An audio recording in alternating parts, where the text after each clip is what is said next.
Hello, from the forest. I'm here doing a very brief card reading because I feel like it.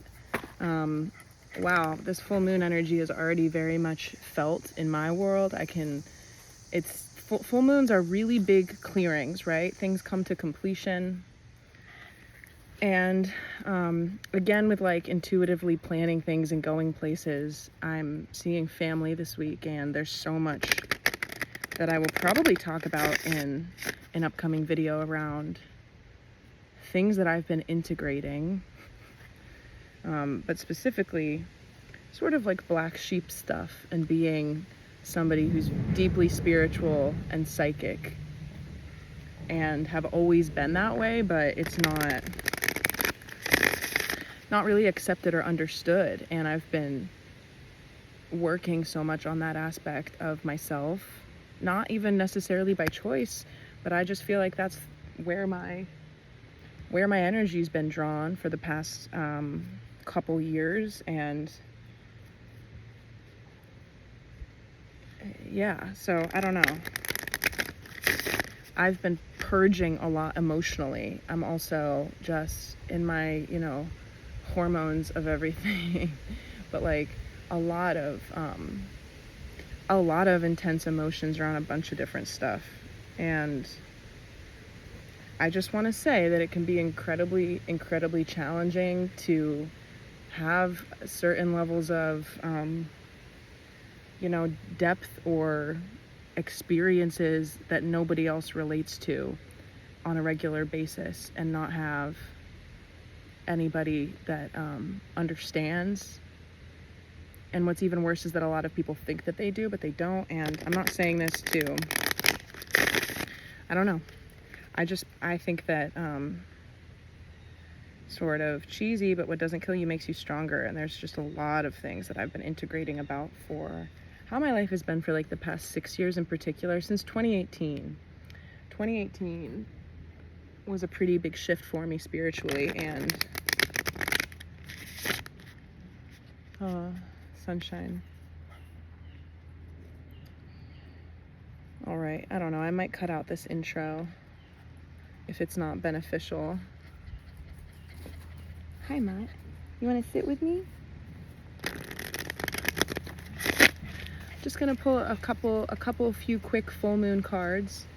And again, for me, the collective transmutation, the purging, the processing is so intense right now. It's very emotional. It's important to remember that when you're in deep emotional states, or you're like realizing things, or allowing yourself to sit with sort of like the origami nature of how things have happened. Like, I always think that as we get to new levels in life, we think about how things have been in a new way.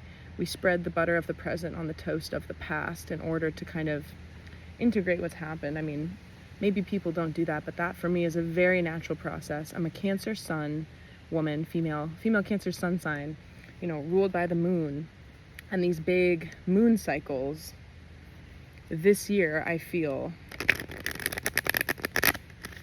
have been so potent. Like, it's just really noticeable how much is clearing out, how much is being integrated. This is called the Sturgeon Moon by the Farmer's Almanac, and it's a super moon, I believe. It's closer to the earth, so the magnification of these energies and these emotions are heightened.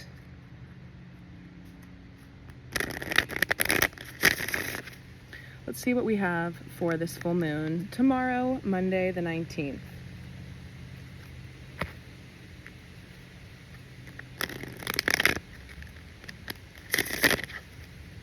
I'm going to do current energy, energy to embrace, and energy to release.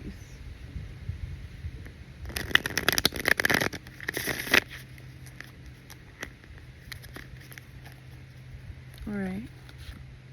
Current energy is the Wheel of Fortune. Things are spinning back around.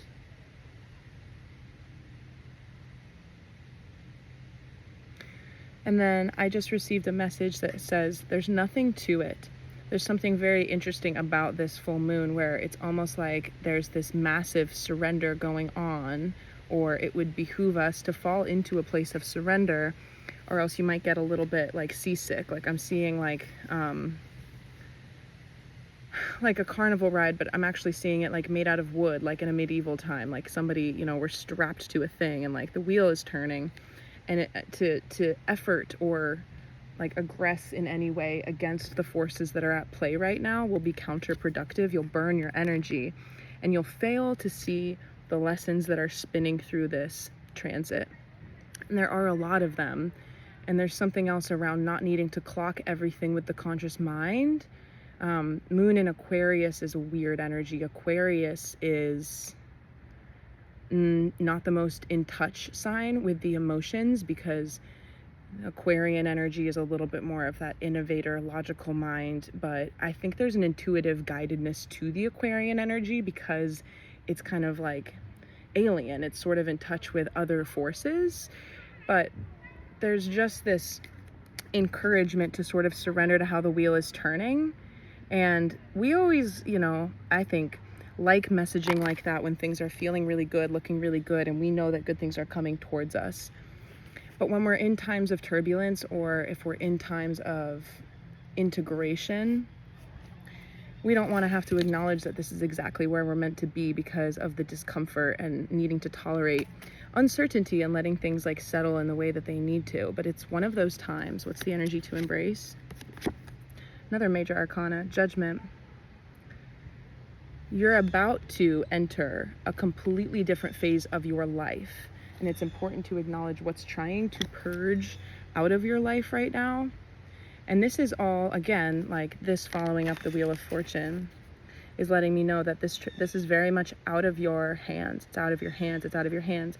Not to say you have no control, but there are much larger forces at play right now for how things are changing and how this feels. And this year's full moons being so potent, for me, I feel as if it's starting to become clear that we can level up really, really massively with every full moon if you just let them happen. I've been getting highly emotional since the eclipse every time we have a full moon because I feel like I'm really receptive to letting this energy just show me things I don't like, show me things I want to change, show me things that I've been maybe choosing not to see, but at a subconscious level, because we're at the conscious level always open to our own growth. We think we're always, you know, present. We think we're always conscious and paying attention to what's happening, but that's just because we can only see all that we see until we see more, until more is revealed to us. Energy to release, and then the blind spot. Energy to release is 5 of Swords. Get back in the game. Get back in the game is what I heard. What's the blind spot? Ace of Cups. Okay, there's something about this, again, with conundrums, right? I did say that Aquarius is slightly more logical and, you know, mental than, say, Cancerian energy. But we're transitioning out of Leo season. And Leo, being a fire sign, has this burning away of all of the excessive stuff, you know? I see it as a time to just strip away things that are holding you down, or things that have come up during the more emotional passage of Cancer season. Cancer season was pretty heavy this year, like kind of thick, kind of emotional. There was a few other astrological things at play, as there are now. You know, we still have Saturn in retrograde until November. We have Mercury in retrograde. So these things that we do during retrogrades to kind of return, re-examine. Leo season helped us with the, you know, incineration of that stuff, like a little bit more effortlessly. But I think that what this energy is saying here is like, you can get stuck in this place of contemplating how that process looks, like kind of having one foot in the conscious part in our own healing, and one foot still in the unconscious part. And that's a hard space to be in, because that's very much what it means to be, you know, opening spiritually, is like in a space of instability or discomfort with how conscious or unconscious you are of things, because it's not comfortable to be reminded that you don't know what you don't know, but that's always going to be true.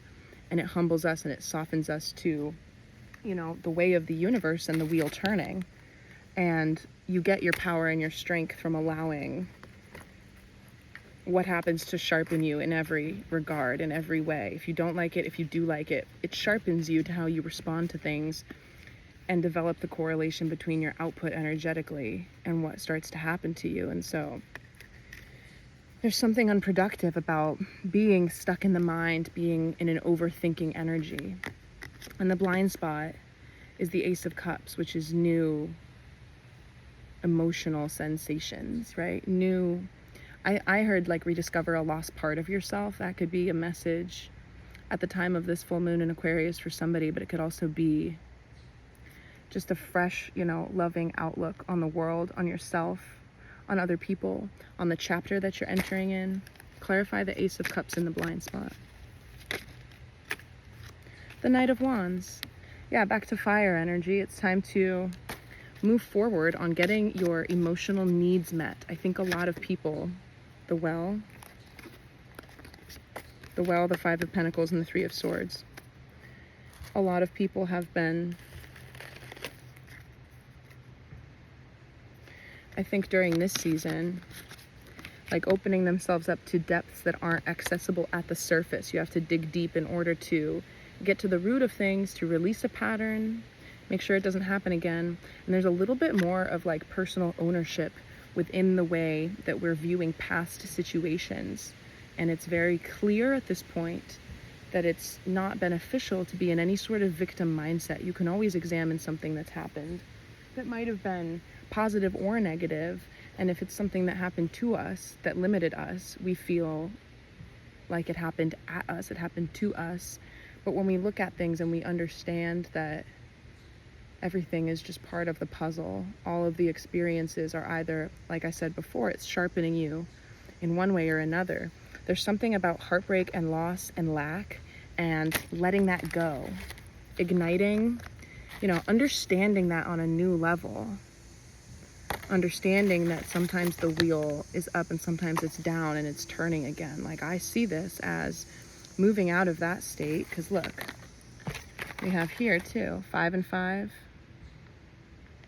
adds up to 10, and those are both lack energies. They are energies that are denying the flow that wants to come through. The flow that wants to come through. There's something really balanced and beautiful too about this reading, because we have the major arcana and then we've got all of the elements here. We've got cups, pentacles, swords, and wands. And so it feels, again, back to this initial message, like things are moving quite effortlessly. You don't have to effort that much through this transit, but I'm almost seeing, it's like, I'm actually seeing a vision of the guys from the shooting Olympics. That one guy went viral because he was from Turkey and he had no eyewear on.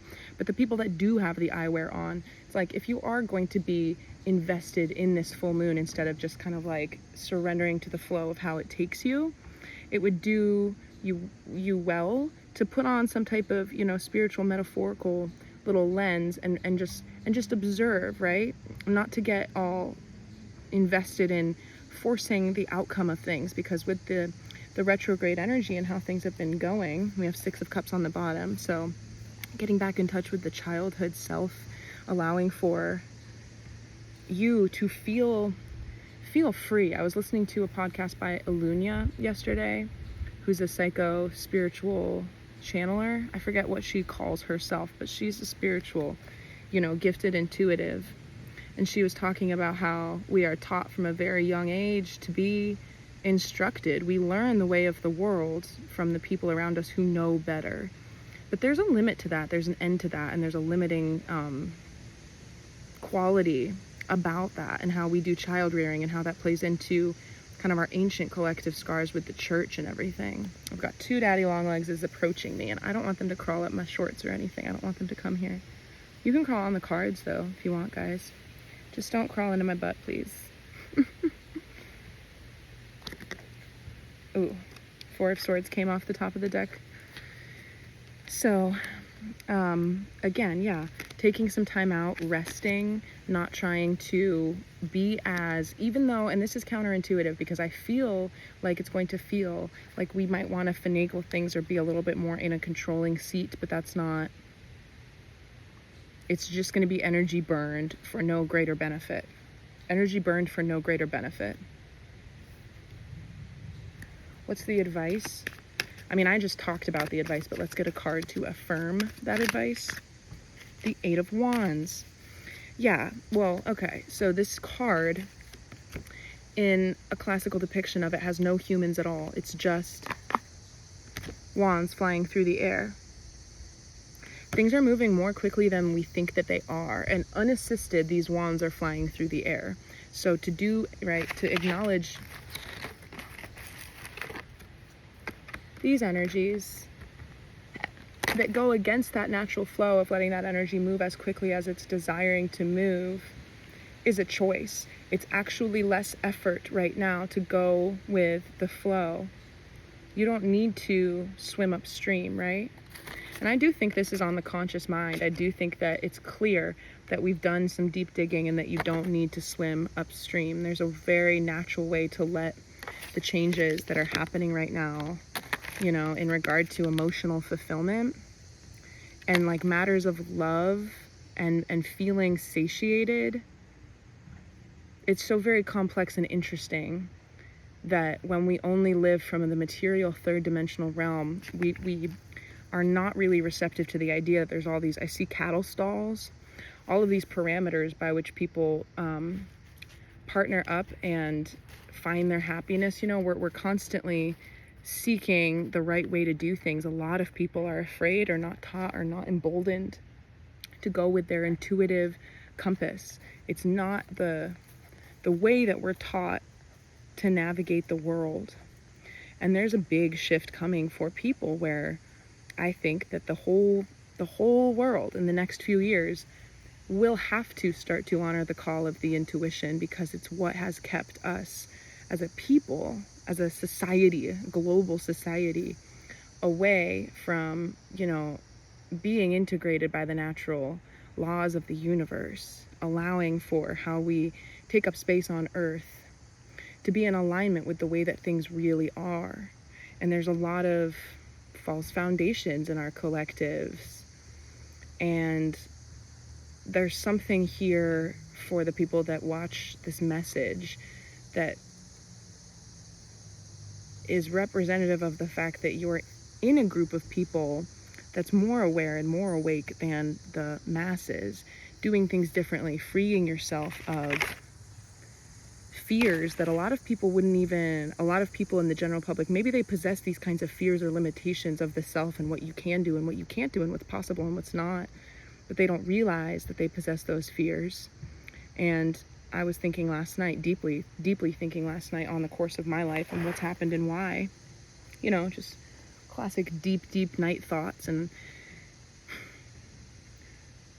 something I've struggled with for a long time is that people who love me and care about me see a way for me to live, and it's almost like they insinuate that I'm living my life wrong, you know, with all my talents and how I've been designed and what I've been given in this world. Why wouldn't I do this? Why wouldn't I do that?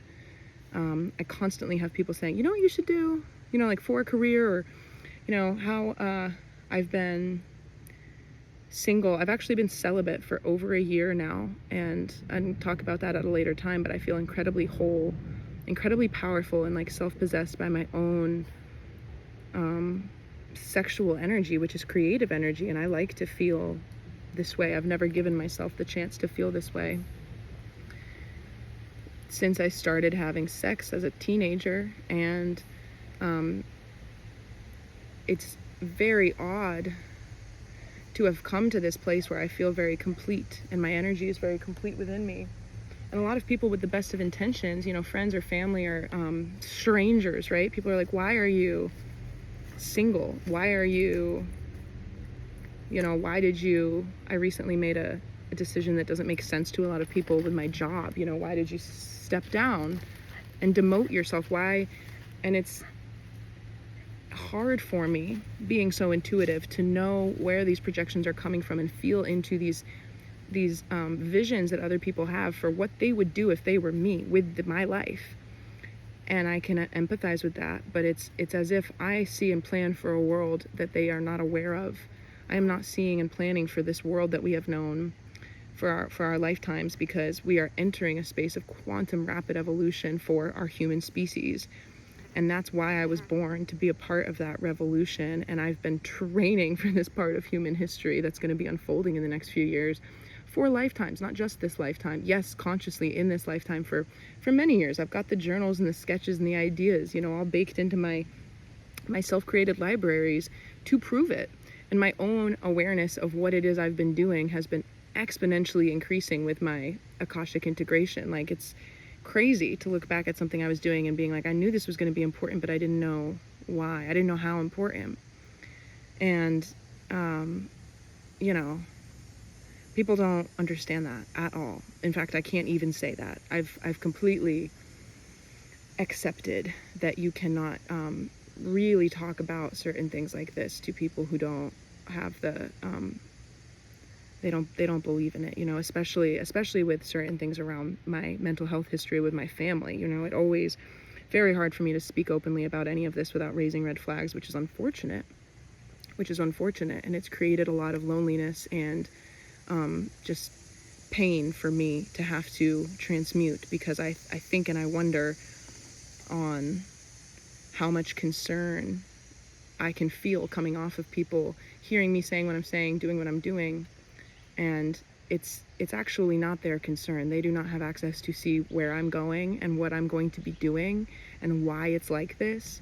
You know, it's almost as if people see me as picking paths of pain, and I don't do that on purpose. I pick paths that are organic and authentic to me.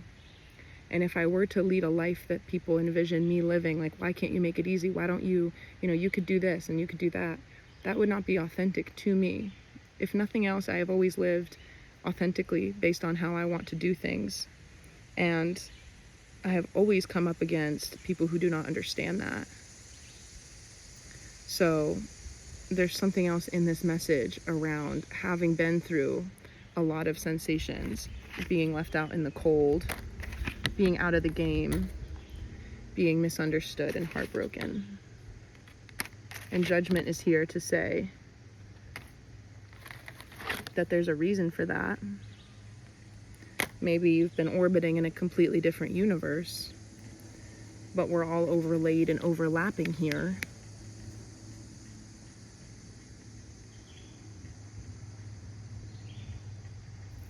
What's the biggest obstacle at this time of this full moon? Bottom of the deck. The Three of Cups. Well, this is a card of celebration and harmony and union and coming together. And I do think that it's a little hard right now to be in that space with others. I personally feel that way. I was out to dinner with some of my family members last night, and I ended up like just crying outside of the restaurant and telling people some stuff about some things that happened over a year ago, but I just never told my family about it. I've endured a lot of things that there was, I think, a point in my life when I talked a little bit more about what I go through. And I think everybody always expects that they know what another person is going through, but there are certain things that just I don't think they make sense to share, because you invite people's energy into your problems, and if you know that you're not necessarily going to feel supported by having people check in on you and probe into certain things, I make calculated decisions to go through things privately at times. And this was one of those things, but I felt like there were these pokers kind of coming into this conversation that we're getting at. I wanted to share because I thought it would fill in the blanks as to why I've been doing things a certain way. But yeah, I think that I never want to be a downer. I'm always somebody, I don't really exist at all at a superficial level. It's very easy for me to get talking to somebody and go fairly deep, fairly immediately. Muttley, stay with me. Come here, little honey. Stay with me, little honey. Come here.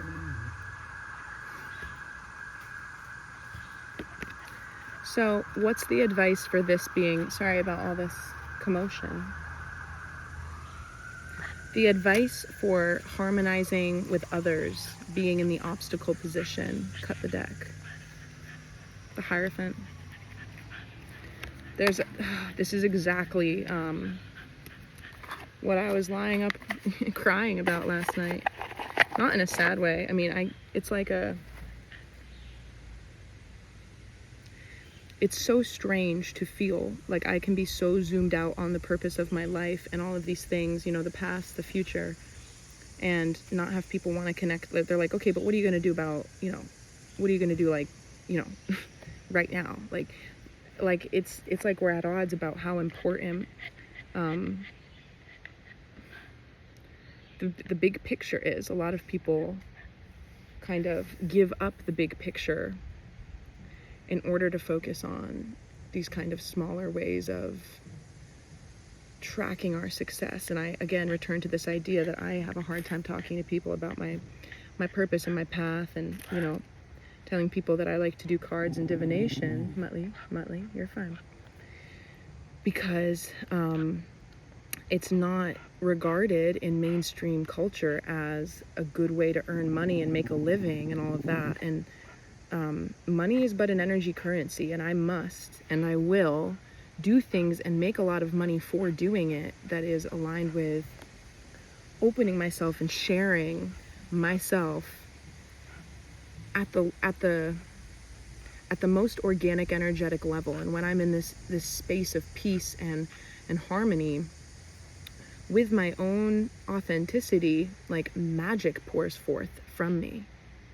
And I was just lamenting this very harsh boundary between kind of the way that I feel in the past, like I've had to behave around people in my life in order to get their approval, you know, and have their support and their favor, because they wouldn't support or understand how I really feel and what I really do and what I really want.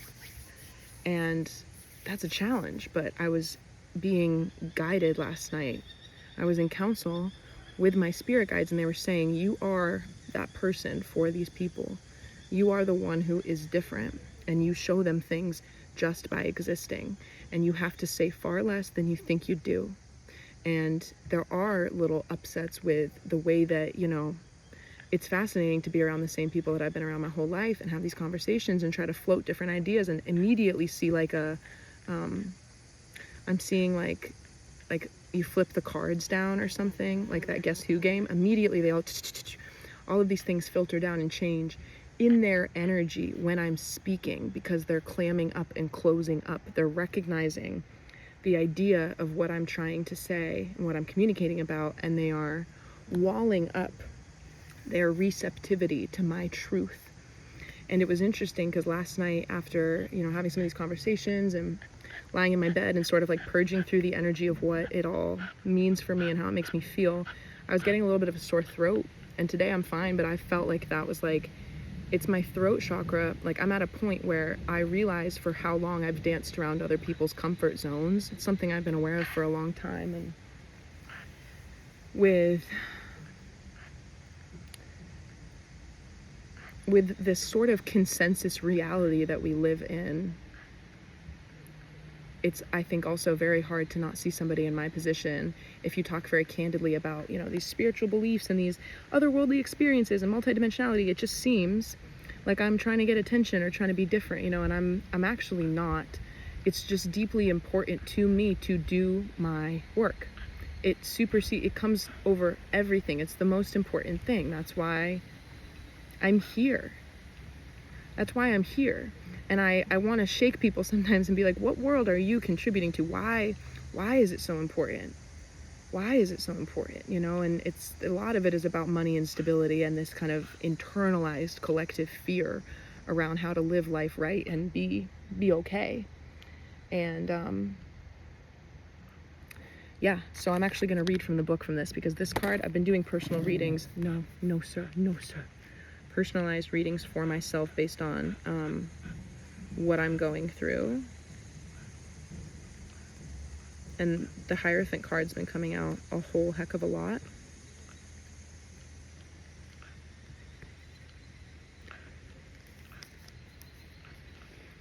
So it says, here we stand at the gateway to our understanding, awareness, and what lies before us. With every nervous and unsteady step outside the veil, we move closer to a deep exploration of ourselves and the world around us. We may seek externally on the quest for eternal knowledge, but we can also access the wisdom within. It takes time, dedication, and devotion, and action to harmonize the dimensions we seek to traverse. Do you seek wisdom externally, or do you wish to align with spirit and create a more intimate relationship? So, I mean, I like that interpretation of the Hierophant. It's also, you know, this isn't a personified version of it, but it's classically like a wise masculine leadership energy. It can be higher learning. It can be contractual things, entering serious levels of engagement, like literal engagement, or the traditional way. Like if we think about different cultures having different traditions, like I think about burials, cremation, or floating bodies in a river in parts of Asia, you know, how people handle their, even like elephants have sacred rituals that they do for their deceased. And it all comes from somewhere, right? The Hierophant energy is this overarching structural energy that governs the ways and the reasons why we do things. And there's like, it says, it takes time, dedication, devotion, and action to harmonize the dimensions we seek to traverse. And it's been one of the greatest challenges of my life, is trying to harmonize my life as it's perceived by others with my internal truths and how they've guided me, you know? And a lot of those truths and intuitive decisions have guided me into challenge and obstacle, but those are only ever encountered to be resolved from that authentic place and have that well and that foundation of life experience that transcends, I think, you know, my physical years. Because I shared this in a video from like last week. My spirit guides were telling me last week that this life for me is like a dog-eared page in a book. And that's why my parents will tell you, like, I came out of the womb with ideas ready to go about a lot of stuff. Like I have a conviction that has always come from within. And I'm 30 years old now, and I know a little bit more about why that is. But it's ironic, and the paradoxical nature of it is that leading up, you know, the whole decade of my 20s was me trying to get anybody who cared and would listen to understand why that is and who I am. And it was part of me figuring it out, but getting other people to think about it and talk about it and explore it with me. And it's this idea of traversing the dimensions that we do inhabit, and they're all within. You can be externally seeking and connected to people, but the paradox is that I'm talking with exception to the YouTube channel where I share very, very candidly, I'm not talking about it at all. People ask me what I'm up to, what I'm doing, and it's not something that I can talk about unless you fully understand it. And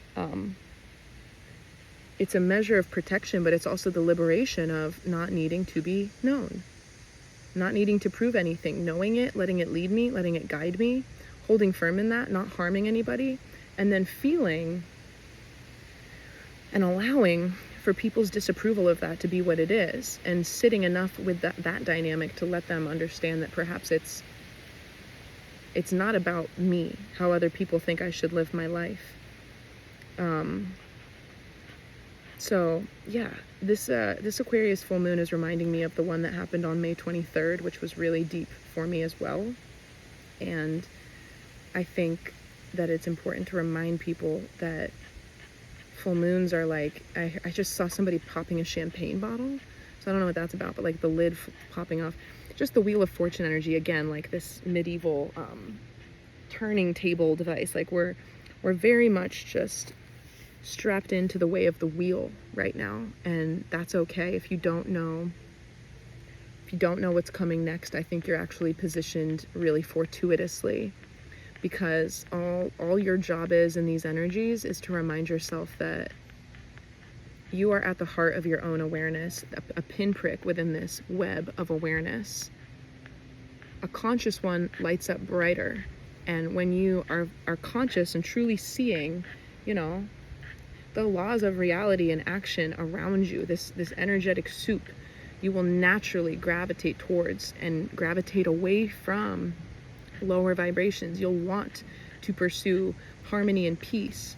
And sometimes that doesn't mean finding it with other people and being that, you know, like socialite, like integrated person who makes sense to everybody. And it's very, very hard to translate to the people in my life that I am pursuing harmony and peace for all by making sure I have it myself.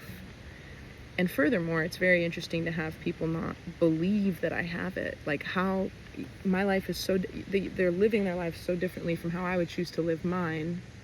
And so it's like they don't believe that I would be happy still being single, choosing not to be dating. They don't believe that I would be happy taking less money at my job. They don't understand why these things are the things that I'm choosing to do. And I'm still very much always, you know, in process, sifting through the way that I feel about everything. There's a deep part of me that's triggered into over-explanation because I've had to advocate for myself so much throughout my life. But what is that for? Because if I see the other as a mirror, then what I would want out of this aspect of myself in confrontation with another is to just embody from that place of deep, deep resonant alignment, and allow it to be true, and allow it to be good, and allow it to not be harmful, and allow it to just exist. That's what freedom is. We're allowed to be as we wish to be. And I think a lot of people think that anybody who's sort of counterculture against the grain is a little bit of a stick in the mud, who's just being different on purpose or to be that way. And my family in particular has seen me grow up. I've always been psychic, but we never talked about it. Everybody has always known that I'm different, but we never called it. It's just gotten more and more and more. And as it's increased, I've gotten quieter about it because I see the futility. I didn't used to understand the futility. And now that I do, I'm calling upon and drawing upon these really ancient parts of my being that don't even care about, like, the higher mission is like the penultimate concern. And so how does that affect the day in, day out? How does that affect the moment, right? It's like this larger will, this shooting star guiding me. All of the uncomfortable conversations, or, you know, not knowing how to respond to things, or where I'm at in relation to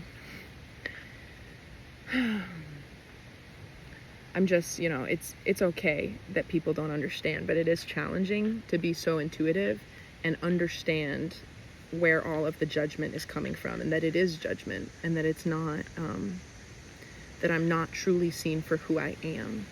And I have the deepest empathy and understanding and compassion for why I'm not seen for who I am, but it doesn't make it any less lonely.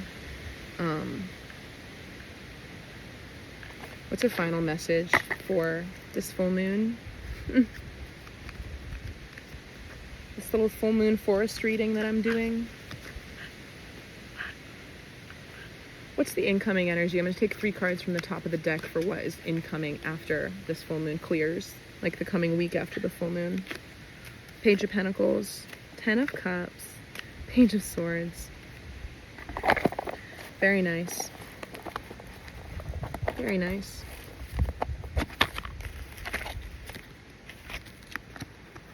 Page of Pentacles, Page of Swords, and 10 of Cups. So it's a harmonious fulfillment of that, you know, energy to embrace. And I'm seeing, again, with like these elementals, I'm seeing fire, but it's catching like wildfire. It's a little spark, an ace, a single cup that catches, you know, it blooms into 10 cups. So following your passion, following your heart, following the pull of your authentic desires right now is really going to catch for you. It's going to catch on. It's going to lift you into a magnified state of being able to enjoy what you take the most pleasure in. And you're allowed to take the most pleasure in the most things that you do, you know? That's not against others. What's interesting too is that I'm being shown that Ace of Cups, the energy to embrace, leading to this 10 of Cups. No, Motley boy. You're gonna hit 3 of Cups along the way. 3 is just a number between Ace, 1, and 10. So there's something beautiful about some roundabout way, you know, where in order to align with this higher will that's harder for people to understand, you will pass through harmony and synchronization. It's eventually not going to be at odds in the way that it is now. Sir Muttley, thank you. And with that, we have these page energies. They're sort of this like fresh, young, adolescent pursuit. And we've got the Pentacles, And I'm getting like, again, like business and affairs around creation, creating new things, taking ideas off of a drawing board and making them a little bit more enacted, taking different parts of your, schedule and chunking up time to add a little bit more effort to what you really want to amplify, what you really want to see yourself be doing, and letting that grow and evolve. And then the Page of Swords is sort of being able to move that energy and like keep it fresh, keep pulling in new ideas to whatever it is you're doing. And as a trine, the 3 cards, Page of Pentacles, Page of Swords, 10 of Cups, I see that it's also sort of like a communicative energy around the emotional fulfillment. So yeah, with that, I'm gonna go. Prayers and blessings from the forest floor. I hope everybody's doing well.